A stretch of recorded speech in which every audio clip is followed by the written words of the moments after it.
Valentine day, मोहब्बत का दिन। इंसान ही नहीं, पक्षी और कीट पतंगे भी करते हैं मोहब्बत का इजहार। पशु पक्षियों का अपने साथियों को लुभाने का तरीका है बेहद निराला। मुर्गे की बांग है बुलावे का संदेश। जुगनू की टिमटिमाहट में छिपी है मोहब्बत की रोशनी।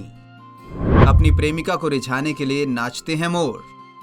कोयल की कुहकू के पीछे भी है प्रणय भाव। साथी को लुभाने और अपनी ओर आकर्षित करने की चाहत हर किसी की होती है, और केवल इंसान ही ऐसा नहीं करते हैं, बल्कि पक्षी, कीट पतंगे और जानवर भी साथियों को लुभाने और अपनी ओर आकर्षित करने का जत्न करते हैं। इनका प्यार को एक्सप्रेस करने का तरीका भी बेहद निराला होता है। चूंकि आज वैलेंटाइन डे है, इसलिए आइए जानते हैं कुछ ऐसे ही पशु पक्षियों के प्रेम के संकेतों को। प्यार का संदेश देता ककातुआ। ऑस्ट्रेलिया में पाए जाने वाला गुलाबी रंग का सुंदर गाला तोता यानी रोज ककातुआ जब सामान्य होता है तो बड़ी जोर से कर्कश आवाज में बोलता है, लेकिन जब प्यार करने का समय आता है तो अपनी आवाज को मधुर बनाने की कोशिश करता है।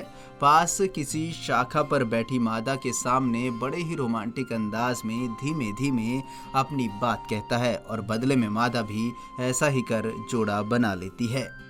मोर का नृत्य। पंखों को फैलाकर नाचता मोर बादलों को नहीं, अपनी प्रेमिका को देखकर मदमस्त होता है। बारिश का मौसम मोर के लिए प्रणय काल का होता है। इस दौरान जो मोर अपने पंखों को सुंदर ढंग से पूरी तरह फैलाकर जोर से आवाज निकालता है, मोरनी उसी को अपना साथी बनाती है। कोयल की तान।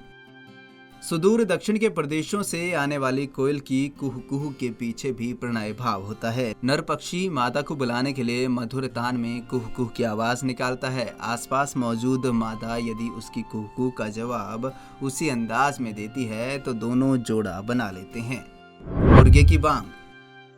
कहते हैं कि मुर्गे की बांग सवेरा होने का संकेत होती है, लेकिन यह उसका प्यार भरा संदेश होता है जो मादा को लुभाने के लिए भेजा जाता है। शरीर को तान कर कलंगी और मुंह को ऊंचा कर कुकड़कू की आवाज का मतलब होता है, मैं तैयार हूँ, तुम भी आ जाओ। जुगनू की टिमटिम।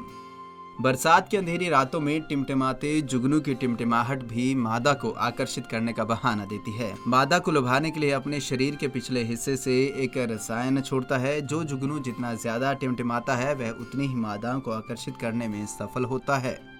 झिंगुर का गीत। बारिश में अपनी आवाज से परेशान कर देने वाला झिंगुर दरअसल अपने साथी को लुभाने के लिए सब करता है। प्रकृति विज्ञानी कैथ मैकनन का दावा है कि झिंगुर यह आवाज अपने मुंह से नहीं, पंखों से निकालता है। जो झिंगुर जितनी तेज आवाज निकालता है, सबसे पहले मादा को लुभा लेता है। मेंढक की पुकार। टर टर यह पुकार होती है जिसमें मेंढक अपनी प्रेयसी को आमंत्रण देता है। प्रकृति विज्ञानी डेसी क्लीने कहते हैं कि जिस मेंढक की आवाज में सबसे ज्यादा तीव्रता होती है वह अपना जोड़ा उतनी जल्दी बना लेता है। ऑस्ट्रिच का समर्पण।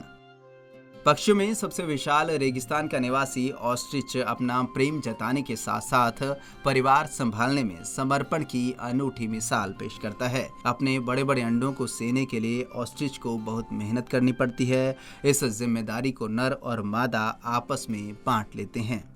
Bureau report, Punjab Kesari TV, Chandigarh.